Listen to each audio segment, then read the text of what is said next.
A veces parece que Dios no responde nuestras oraciones.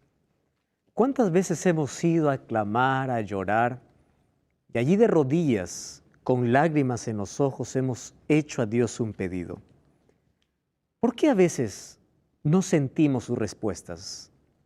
¿Por qué a veces sabemos de que Dios prefiere quedar en silencio antes que responder?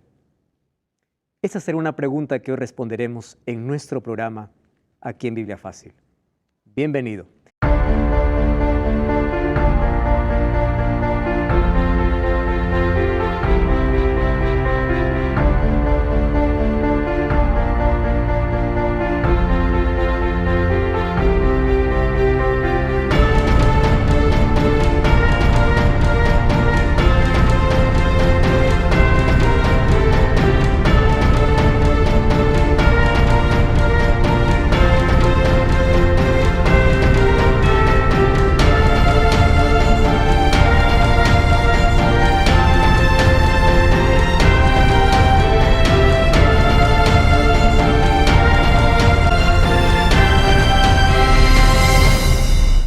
Un grande abrazo para ti. Gracias por acompañarnos. Gracias por tus comentarios. Gracias por tus mensajes. Y gracias también a Dios por tus decisiones. Muchas personas allí al escribir dicen: Pastor, yo deseo ser fiel a Dios, deseo servir a Dios. Yo siempre digo lo siguiente: todos los seres humanos deseamos cosas buenas. Pero los deseos no cambian las cosas. Las decisiones cambian las cosas. Un deseo queda simplemente en deseo a menos que tomes una decisión para un cambio en tu vida. Los deseos no salvan. Las decisiones salvan. Hoy vamos a hablar de un asunto muy importante porque tiene que ver con oración, con deseo y con decisión. ¿Y por qué te digo esto? Porque cada vez que el ser humano quiere tomar una decisión a favor de Dios, siempre hay una fuerza que se opone para desanimarle de aquella grande decisión.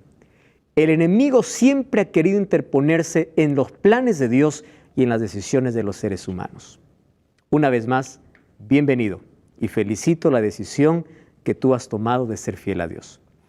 Bienvenidos también, queridos amigos, gracias porque semana a semana, juntos aprendemos, y aquí la Biblia nos muestra a todos, sin excepción, ¿verdad?, qué debemos cambiar, cuál es el rumbo de que nuestra vida debe tener, qué decisiones deberíamos tomar.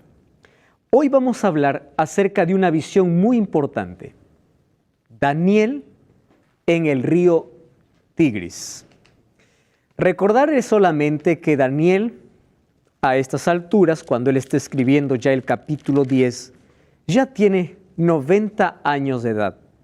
Está en la parte final de su vida.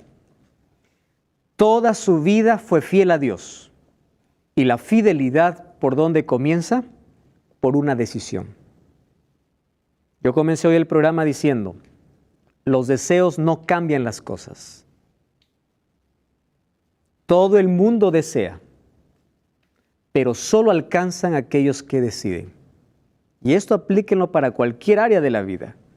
Tú puedes desear ser un buen esposo, una buena esposa, desear ser un buen hijo, desear ser un buen cristiano, pero el deseo no cambia, a menos que tomes una decisión firme. Y esa decisión siempre tiene un comienzo. Y hoy queremos tomar una decisión a favor de Jesús, a través de esta profecía de Daniel capítulo 10. Y por eso, para poder leer este capítulo, como siempre, vamos a orar para que Dios pueda guiarnos en el estudio de su palabra. Acompáñanos. Querido Dios, gracias porque hoy tenemos libertad de abrir tu palabra y de poder encontrar en ella el tesoro que nuestra vida necesita. Danos la valentía de tomar decisiones acertadas. Danos tu poder, tu Santo Espíritu, para comprender tu palabra. Y ayúdanos a dejar a un lado la incredulidad, la indiferencia. Ayúdanos a dejar a un lado aquellas cosas que nos impiden estar cerca de Jesús. Toma nuestra vida, muéstranos el camino. Que tu Santo Espíritu una vez más nos hable a través de tu palabra en el nombre de Jesús. Amén. Daniel capítulo 10. Haciendo un breve repaso del capítulo anterior, en Daniel capítulo 8 resolvimos la profecía más larga de toda la Biblia. 2300 tardes y mañanas. Las 2300 tardes y mañanas comenzaron con un decreto para restaurar Jerusalén en el año 457. Esas 2300 tardes y mañanas tenían varios periodos, de los cuales 490 fueron para el pueblo de Israel, o solo para el pueblo judío, y ese periodo se subdividía en 3 otros periodos: 7 años o 7 semanas, que representaría el fin de la restauración de los muros de Jerusalén. 62 semanas hasta el ungimiento del Mesías. Ese ungimiento representaba el bautismo de Jesús. Solo que el año 27, que fue el año del bautismo de Jesús, daría inicio a la última semana. Esa última semana, en esa última semana se haría cesar el continuo sacrificio. Es decir, acabaría el sacrificio de animales porque el verdadero Cordero moría en nuestro lugar. Eso sucedió en el año 31 y en el año 34, con la muerte de Esteban, acaba de Israel de ser el pueblo exclusivo para tener la salvación. Ahora la salvación, el evangelio, pasa a los gentiles. Dios levanta a un hombre llamado Saulo como el apóstol de los gentiles. Entonces, si nosotros restamos ese tiempo de las 2300 tardes y mañanas, menos los 490 años que termina el año 34, nos faltaría 1810 años para completar las 2300 tardes y mañanas. Si hacemos la suma, esto nos lleva a 1844.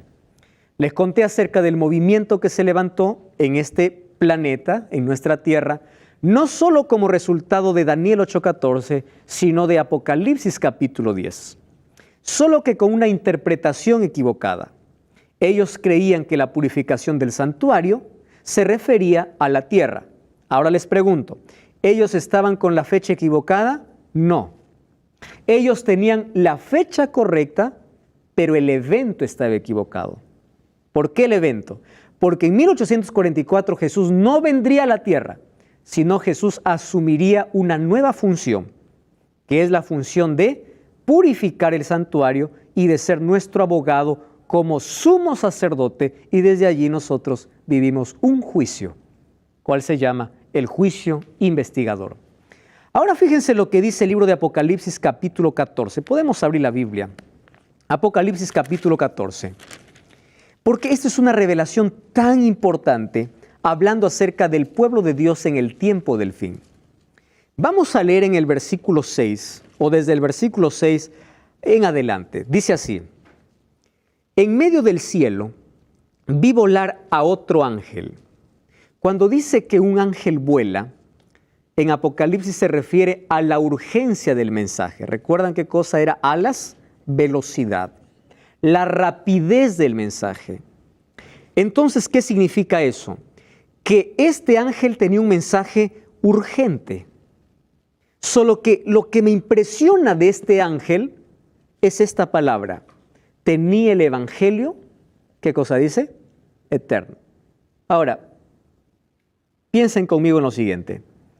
¿Dios tenía 2 evangelios? No. Hay algunos que dicen, no, en el Antiguo Testamento se salvaba de una manera, ahora estamos en el Nuevo Testamento, en otra era. El evangelio es eterno.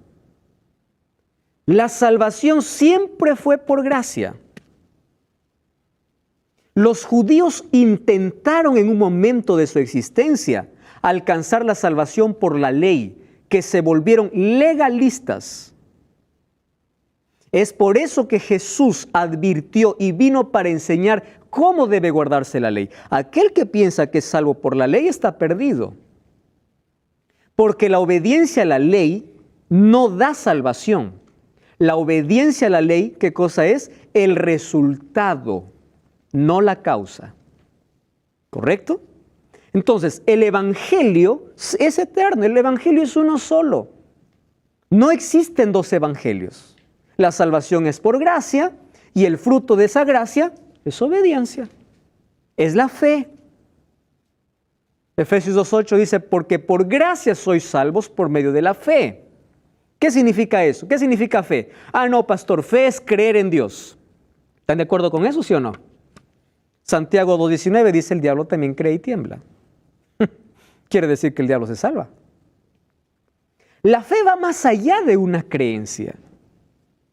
Porque si la fe solamente fuera decir, yo creo que Dios existe, Santiago 2:19 dice, el diablo también cree.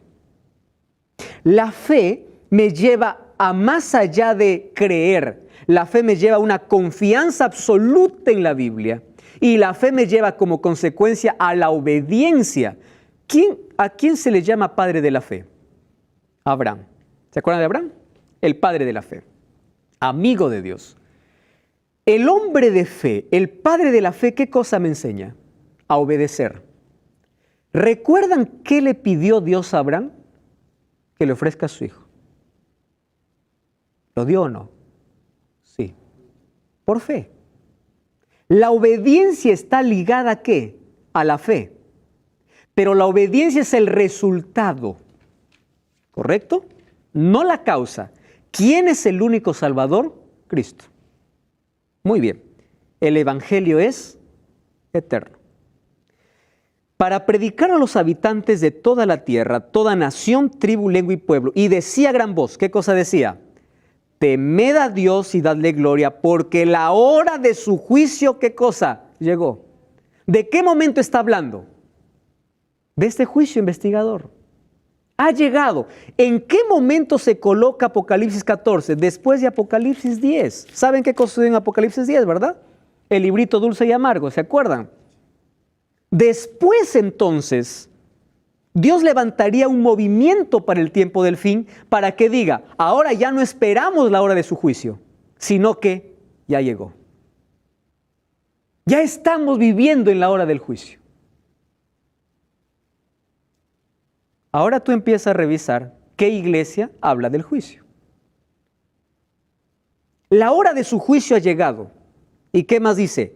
Adorad a aquel que hizo el cielo, la tierra, el mar y las fuentes de las aguas. ¿No les hace recordar este texto a otro? Vamos a Éxodo capítulo 20, sin perder Apocalipsis 14. Éxodo capítulo 20, versículo 8. Éxodo capítulo 20, versículo 8. Miren lo que dice.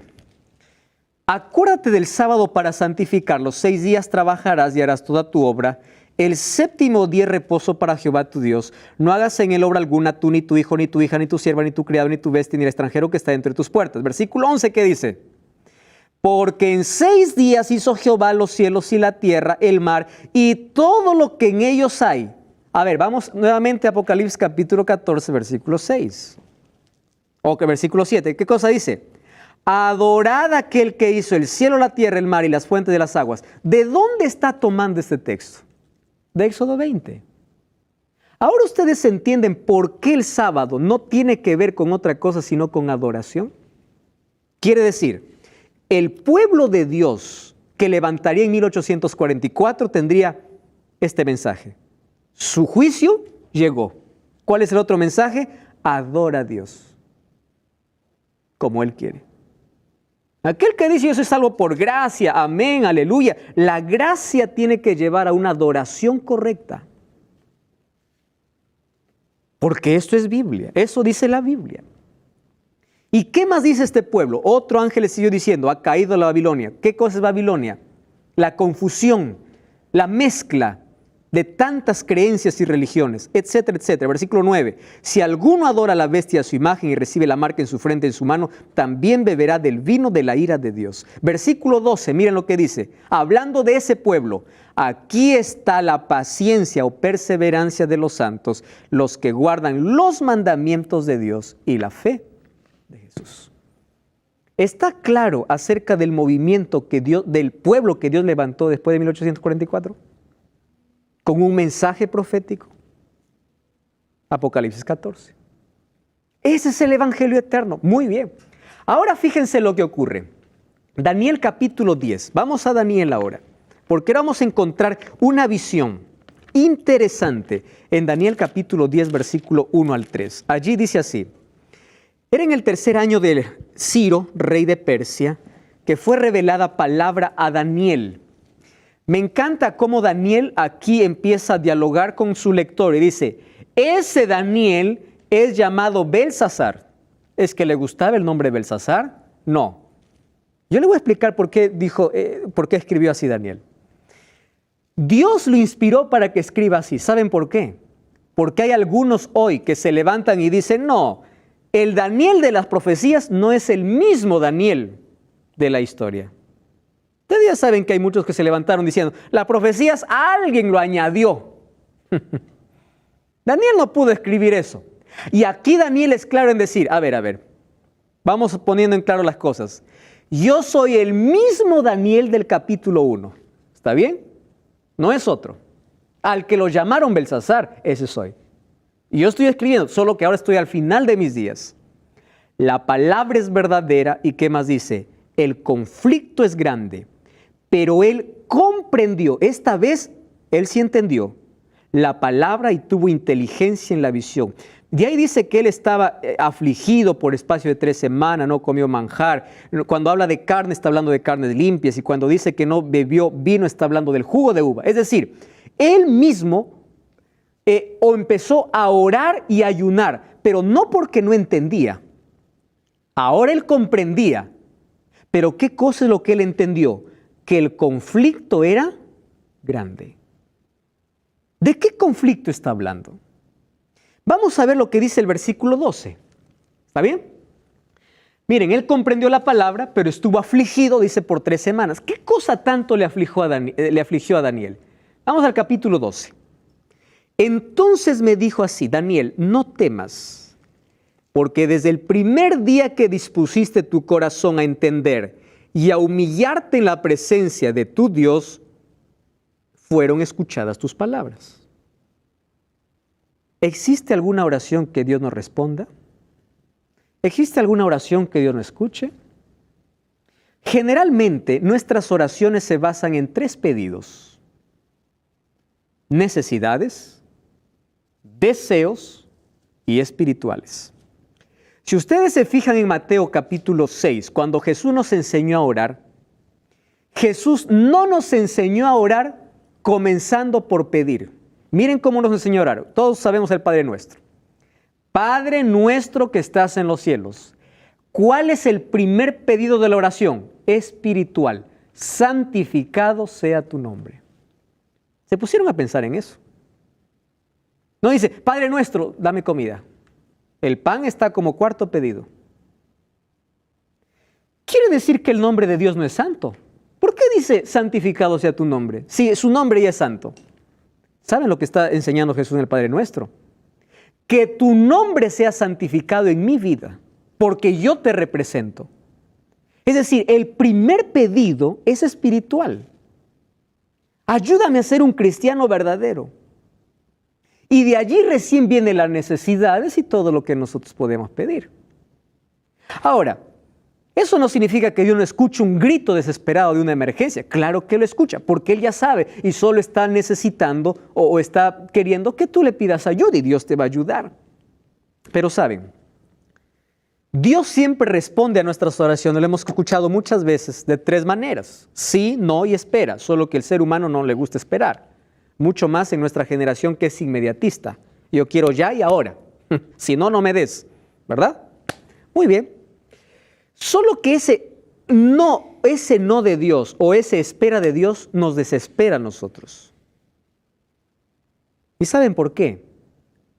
A veces Dios no nos responde en el momento porque no estamos preparados para recibir esa bendición.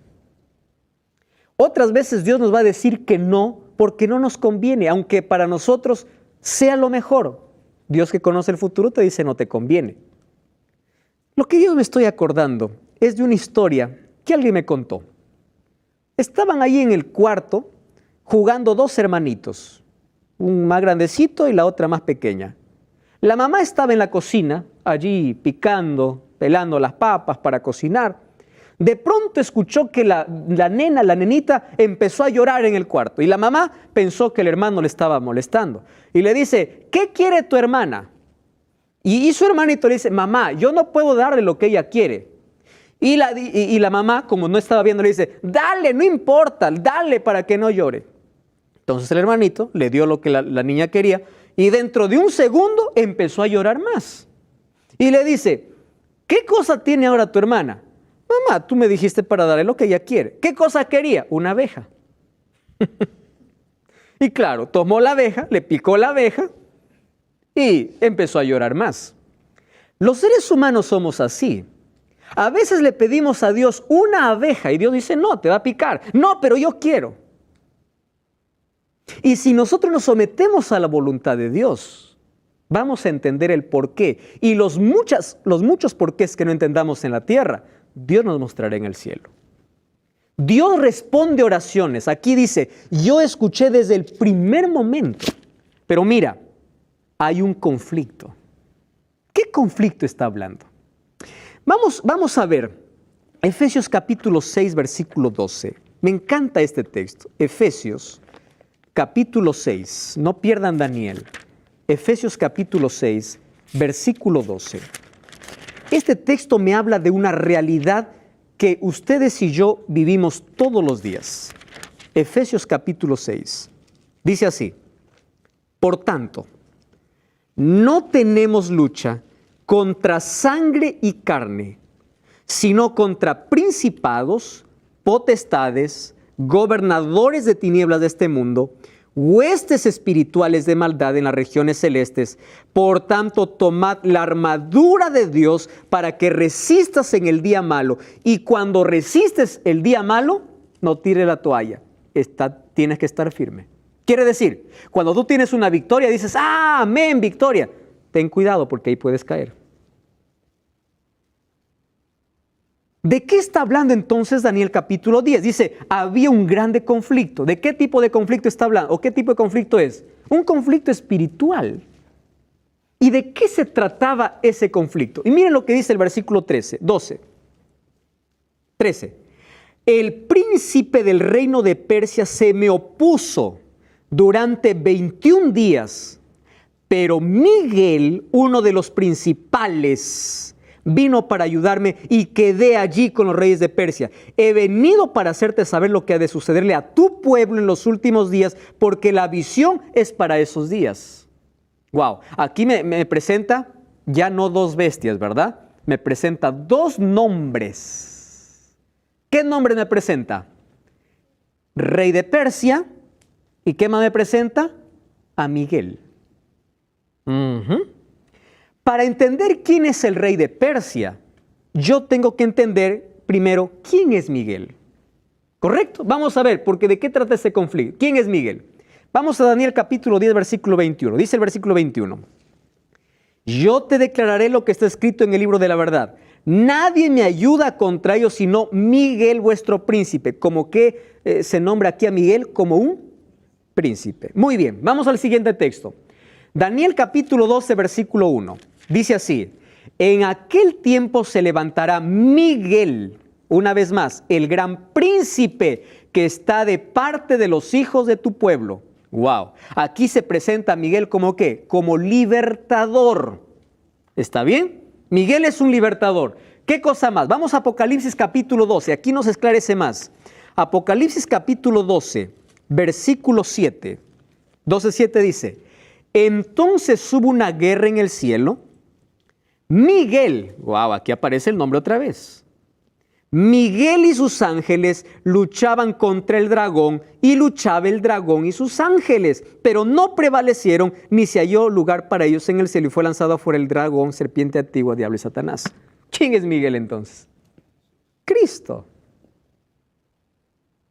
El príncipe que está de parte de tu pueblo. La pregunta es, ¿por qué toma un nombre humano? ¿Ustedes saben qué significa Miguel? ¿Quién como Dios? Ahora fíjense, Miguel es el título de Cristo cada vez que entra en conflicto para defender a sus hijos. ¿Ustedes recuerdan que en Apocalipsis Jesús es comparado como el león de la tribu de Judá? Como el cordero, como ¿qué más es comparado Jesús? Como el camino, como el verdad, como la vida, como la vid, como ¿qué más? Como el agua de vida, como el pan de vida, como la puerta, como el buen pastor. ¿Recuerdan todos los nombres para Jesús?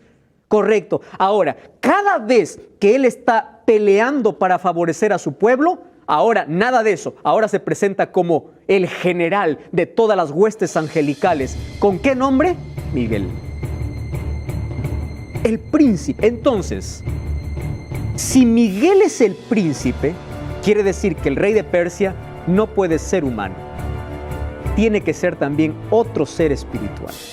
Estamos hablando en el capítulo 10 del libro de Daniel, un asunto tan interesante que tiene que ver con un conflicto. Ya descubrimos quién es Miguel, ¿verdad? Miguel es el título, es el nombre que asume Cristo cada vez que está para defender a su pueblo. ¿Por qué en el capítulo 12 de Daniel dice, en aquel tiempo se levantará Miguel? Porque el capítulo 11 habla del cuerno pequeño en guerra contra el pueblo de Dios. Entonces, si hay una guerra de un poder, aquí se levanta Miguel como defensor. Es decir, la batalla no ha sido con ellos, la batalla ha sido conmigo. Y yo los voy a defender. ¡Qué maravilla! Ahora, ¿quién es el rey de Persia? Si Miguel es Cristo, quiere decir que Cristo tiene que luchar con otro poder. Ojo, que la lucha no es con ángeles, es con Cristo mismo.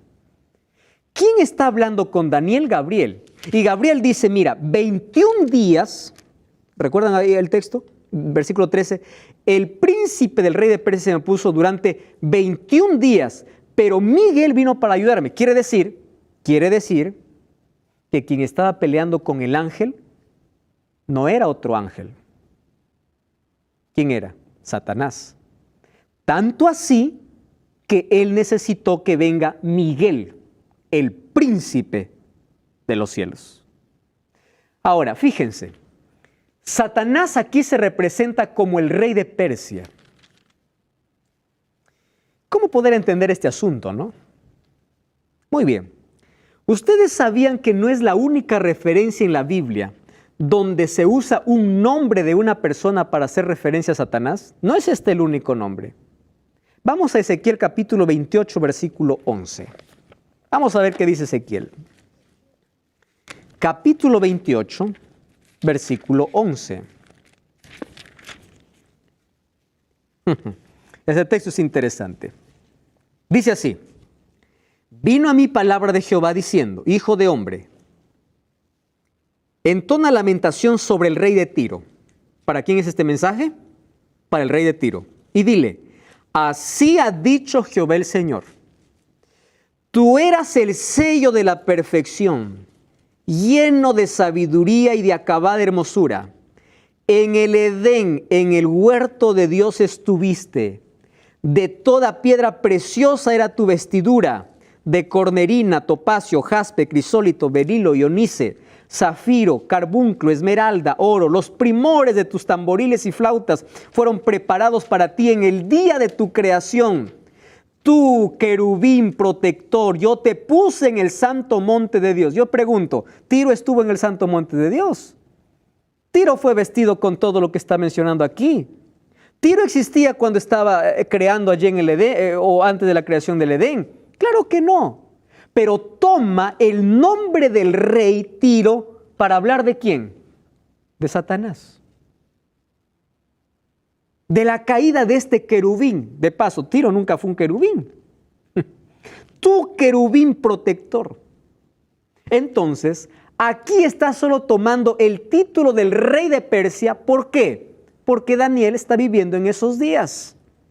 Para decir, para hacerle entender un conflicto espiritual, ya no un conflicto político, sino un conflicto espiritual.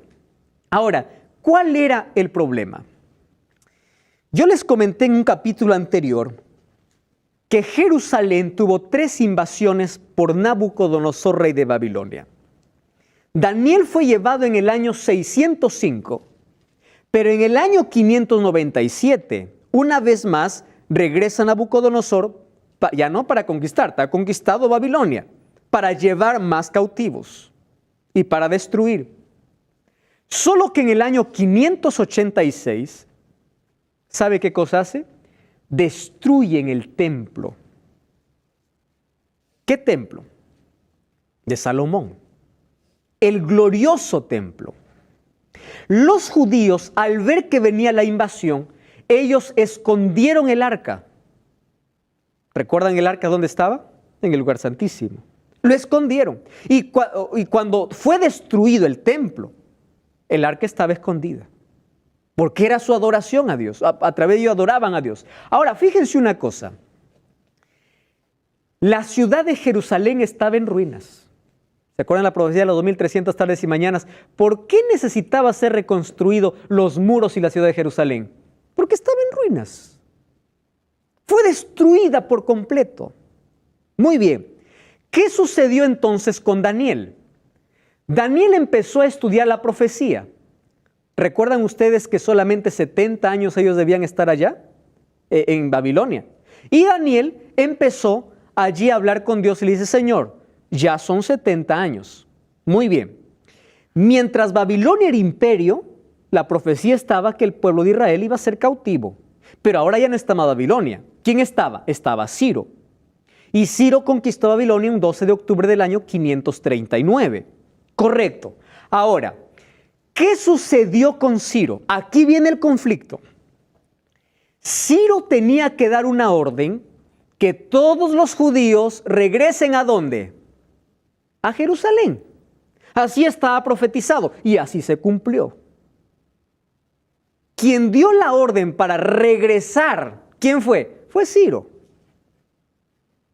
Pero también Ciro debía dar la orden ¿para qué? Para reconstruir a Jerusalén, porque estaba destruida. Y aquí viene la lucha, ese conflicto grande al cual Daniel se refiere.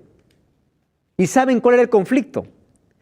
Cada vez que quería dar una orden, alguien se lo impedía. Es por eso que demoró. Recuerdan ustedes, después de 3 órdenes de región se reconstruyó el muro de Jerusalén con Artajerjes en el año 457. Ahora, ¿quién impedía esa orden? El diablo. ¿Por qué impedía el diablo esa orden? ¿Porque no quería que regresen? No. Miren, ve. Porque Satanás sabía que si los israelitas regresaban a Jerusalén, ¿qué cosa era lo primero que tenían que hacer? Tenían que reconstruir, ¿qué cosa? Su templo. Porque Jerusalén era el templo era la vida de todo judío, era el centro de adoración. Un judío no podía vivir allí sin su templo. Entonces, el miedo de Satanás, y por qué siempre se oponía, era de que cuando se reconstruye el templo de Jerusalén, ¿qué cosa pasaría? Las profecías se cumplirían fielmente y Cristo vendría. Y el diablo quería impedir que Cristo viniese.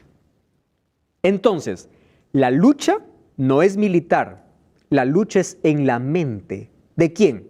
De Ciro. En la mente de todos aquellos que querían dar una orden para reconstruir Jerusalén. Y ustedes saben que en Daniel capítulo 9, versículo 23 dice, el muro será edificado en tiempos angustiosos. ¿Qué significa eso? Hubo tanto problema para levantar muros, para reconstruir el templo. Hubo tanto problema. ¿Por qué había problema? Los samaritanos allí se metieron. Cuando dijeron, vamos a ayudarle, los judíos dijeron, no, ustedes no pueden ayudarnos porque son idólatras. Ellos ahora se interpusieron, fueron a mal informar al rey. Es decir, el diablo usaba a todos para no reconstruir el templo. ¿Por qué? Porque sabía que en ese templo que iba a construir, ¿quién iba a estar? Cristo. Entonces, el diablo quería ¿qué cosa? Frustrar los planes de Dios. Ese es el conflicto que se vive en nuestra mente. Ese es el conflicto que nosotros vivimos todos los días. Dios tiene un plan. El plan es de salvación. El diablo se coloca en medio y dice, no, vamos a destruir ese plan. Yo no quiero que se salve o yo no quiero. Pero saben, el diablo siempre ha salido derrotado cada vez que se puso a pelear con Dios. Ayúdenme a recordar aquí. Vamos a Apocalipsis capítulo 12. Apocalipsis capítulo 12. Miren lo que dice este capítulo, es impresionante. Apocalipsis 12. Vamos a ver allí el versículo 4. Dice, su cola arrastró la tercera parte de las estrellas del cielo. Está hablando de la caída de Satanás del cielo. Estrellas aquí son ángeles. Su cola arrastró la tercera parte de las estrellas del cielo y los arrojó sobre la tierra. Y el dragón se paró frente a la mujer que estaba para dar a luz a fin de devorar a su hijo tan pronto como naciera. ¿De quién está hablando? Del nacimiento de Cristo. Entonces, ¿ustedes se acuerdan cuando Cristo murió? ¿Qué orden dio Herodes? Mueran todos los niños de 2 años abajo. ¿La orden era de Herodes? No, era del diablo. Porque el diablo quería matar a Cristo tan pronto como él naciese. Primero quiso impedir la reconstrucción del templo porque sabía que ahí iba a venir Cristo. Y cuando Cristo vino, entonces quiso matarlo cuando nazca. Ahora les pregunto, ¿tuvo su victoria el diablo allí? No. Miren, ahora vamos a seguir el versículo 6. El versículo 5. Ella dio a luz un hijo que va a regir a todas las naciones con vara de hierro. Su hijo fue arrebatado para Dios y para su trono. Está haciendo referencia de Cristo. La mujer huyó al desierto, donde tenía un lugar preparado por Dios para ser sustentada allí por 1260 años. ¿Se acuerdan ustedes a qué representa mujer en la Biblia? En la profecía, iglesia. ¿Cuánto tiempo fue perseguida? Ahí está, 1260 años. Ahora escuchen, ¿ah? ¿Cuál era la idea del diablo? La idea del diablo era, si ya no pudo destruir a Cristo, voy a destruir a su pueblo. Antes, ¿ustedes se acuerdan que cuando Cristo murió, Satanás también quiso impedir su resurrección? Es por eso que mandó ¿cuántos soldados ahí a la puerta del sepulcro para impedir que Jesús resucitase? Es decir, el diablo siempre quiso frustrar los planes de Dios. Muy bien. ¿Cuál era la idea del diablo? Destruir a todos los cristianos. Dijo, los voy a matar. Correcto. ¿Los logró matar? No. Tertuliano decía lo siguiente, mientras más cristianos morían, más cristianos se levantaban. Porque la sangre de ellos era como semilla. El diablo cambió de estrategia y dijo, si yo sigo matando, voy a seguir perdiendo. Entonces cambio de estrategia. Mejor me meto dentro de la iglesia con falsas doctrinas. Y allí sí tuvo éxito.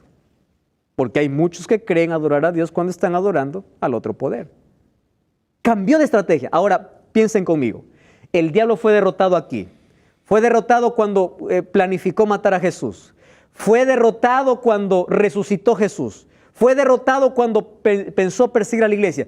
El diablo viene de derrota en derrota. Es por eso que miren lo que dice el versículo 17 del capítulo 12. Dice así, 17, Apocalipsis, capítulo 12, versículo 17. Allí dice así, entonces el dragón se llenó de ira contra la mujer. ¿Qué cosa es mujer? Iglesia.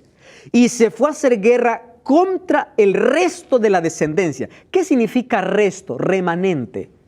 El pueblo del fin. ¿Quiénes son? Los que guardan los mandamientos de Dios y tienen el testimonio de Jesucristo. El diablo no está enfurecido con todas las religiones. No. El diablo no está enfurecido con todo aquel que dice ser creyente. No. El diablo está enfurecido con un pueblo. Con este pueblo. Ahora, si el diablo tanto fue derrotado, es porque ahora él tiene sed de venganza y él quiere destruir, él quiere frustrar los planes de Dios, pero nunca lo ha logrado. ¿Ustedes saben qué cosa ocurrió? El templo finalmente fue reconstruido. Y cuando fue reconstruido, ahí estaba el profeta Ageo. Busquen el libro de Ageo. Ageo está casi al terminar el Antiguo Testamento. Poco antes de Malaquías, Zacarías, Ageo. Allí dice así, Ageo capítulo 2, el versículo 7. Dice así: haré temblar a todas las naciones. Vendrá el deseado de todas las naciones y llenaré la gloria de esta casa, ha dicho Jehová de los ejércitos. Versículo 9. La gloria de esta casa será mayor que de la primera.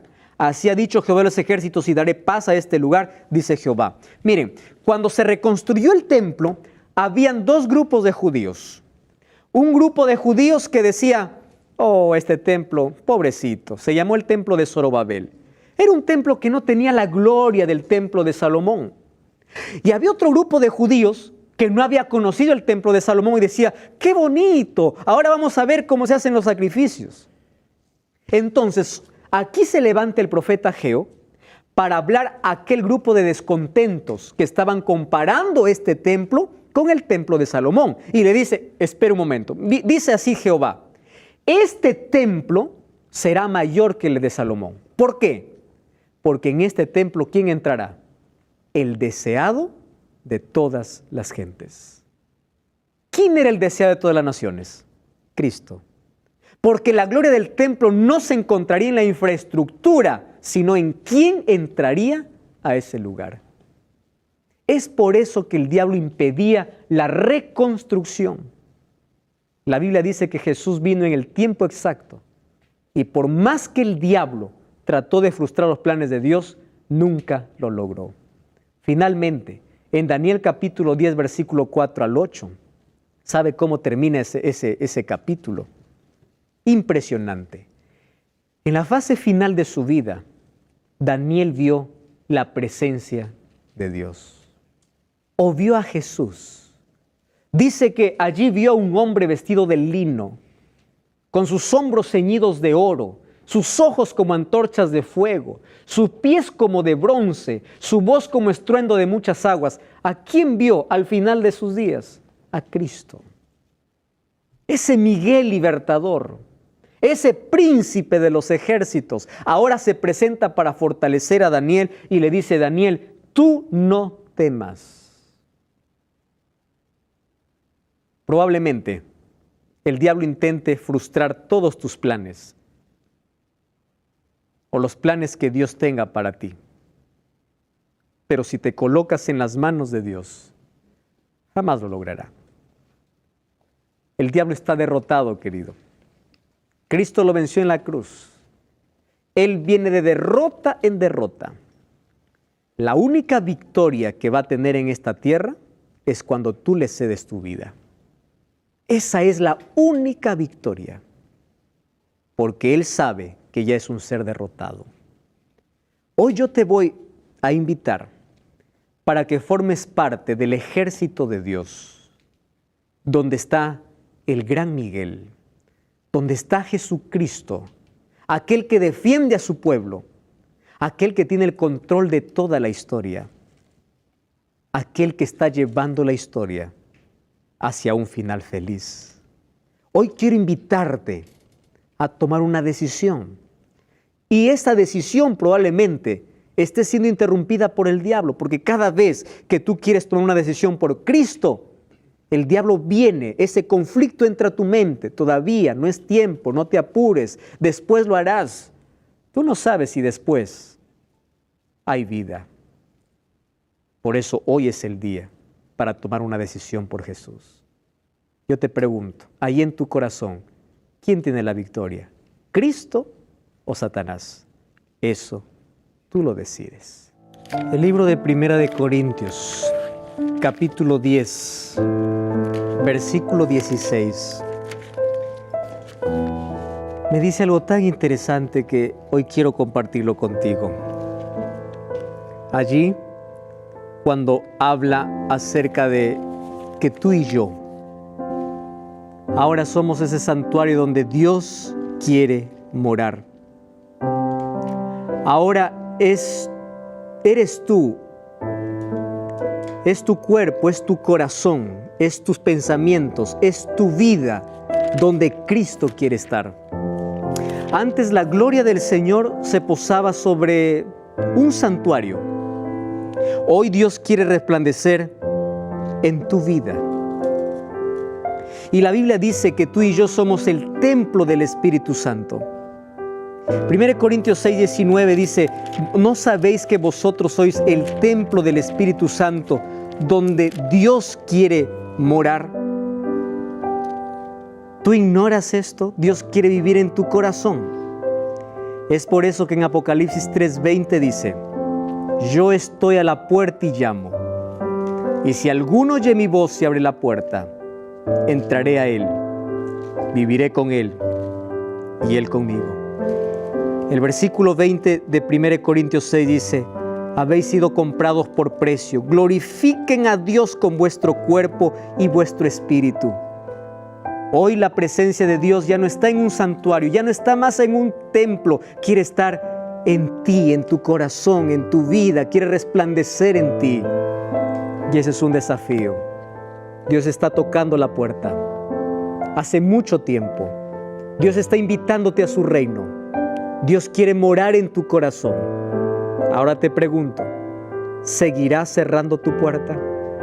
¿De qué sirve la gracia en el cielo abierta cuando existe un corazón cerrado? No sirve de nada. Por eso hoy te invito a abrir la puerta de tu corazón y hacer que tu vida sea el lugar donde la gloria de Dios reposa. ¿Quieres tomar esa decisión? ¿Quieres orar conmigo? Vamos a orar juntos. Querido Dios, gracias porque tu palabra me muestra el plan que tienes para mi vida. Gracias porque tú estás siempre a nuestro lado, en cualquier circunstancia, en cualquier momento. Y aun cuando nosotros vivimos o estamos envueltos en un grande conflicto, donde hay dos poderes luchando por nuestro corazón, nosotros elegimos a Jesús.